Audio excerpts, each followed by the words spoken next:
All right, so this is what we've got out here. I have this knucklehead pumpkin, which I'm gonna process today, and then I have this pumpkin pie pumpkin, which I'm also gonna do. I'm just gonna do these two because those are the ones that have been out here for a little while, and then I'm gonna save these and process these later, but I'm gonna keep these out here because they're not that old yet. So I'm just gonna keep them as like Thanksgiving decorations.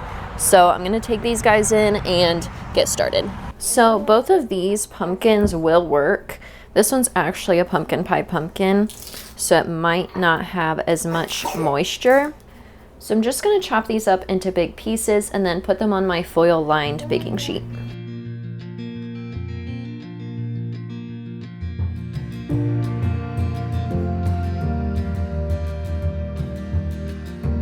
I'm gonna save these insides so that I can roast these pumpkin seeds.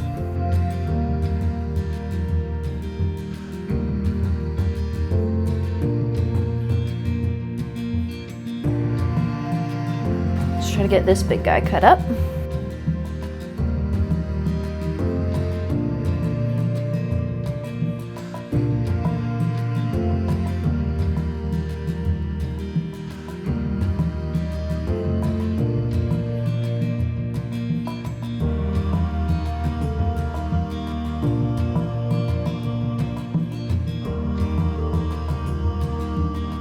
All right, I'm gonna put these in the oven at 350 and I'm just gonna roast them until they're soft.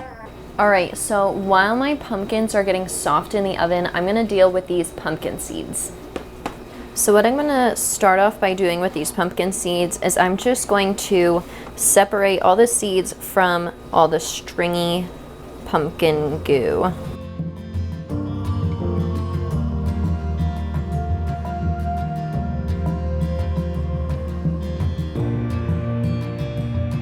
I've got these separated and now I'm just gonna rinse them up.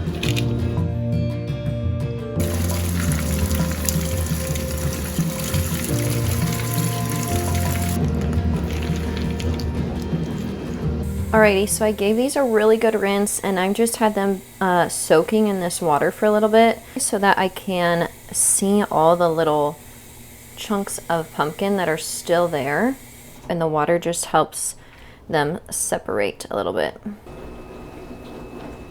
What I'm gonna do now is I'm going to boil these seeds. The reason I'm boiling them instead of just putting them right into the oven, which you can do, you can skip the soaking, you can skip the boiling, but I'm gonna boil them so that they cook a little bit more evenly and I make sure that they're done on the inside.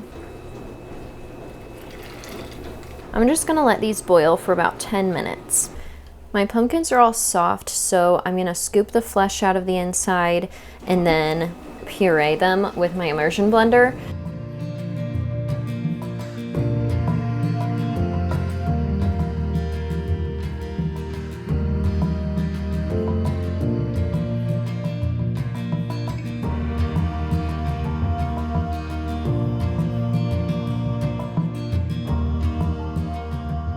So here are my pumpkin seeds. I'm gonna add some butter and then I'm gonna add some salt on top.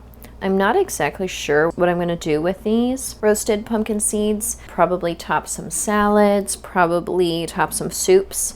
So I didn't wanna put a bunch of flavors on them. So I'm just gonna stick with butter and salt.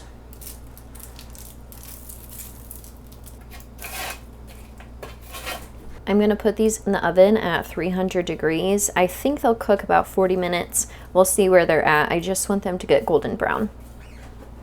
This is the knucklehead pumpkin that's been roasted. I'm gonna get to work on pureeing that. This is the knucklehead pumpkin puree. I just pureed it with my immersion blender and I think it looks pretty good. I think I'm gonna try some pumpkin bread with this one. I don't think I'm gonna use this for pumpkin pie because it's still like, the consistency is not perfectly smooth. So I'd rather use it for some recipes where you're not gonna really notice the texture as much. So I think we're gonna try this with some pumpkin bread or some pumpkin muffins, something like that. And hopefully the moisture level will be pretty good in those and make the cakes nice and moist. All right, we're gonna puree this pumpkin pie pumpkin. I like the look of this one. This is the pumpkin pie pumpkin, and it is kind of stringy, but it's still smoother, and the color is really nice too. It's more of the typical color you see when you get canned pumpkin at the store. I'm putting my pumpkin in bags so I can just put it in the freezer and pull it out whenever I need it. The pumpkin seeds turned out really good. They actually just tasted a lot like popcorn because I just put butter and salt on them, but I'm really happy with how everything turned out today. Thanks for watching. Please hit the subscribe button and take care.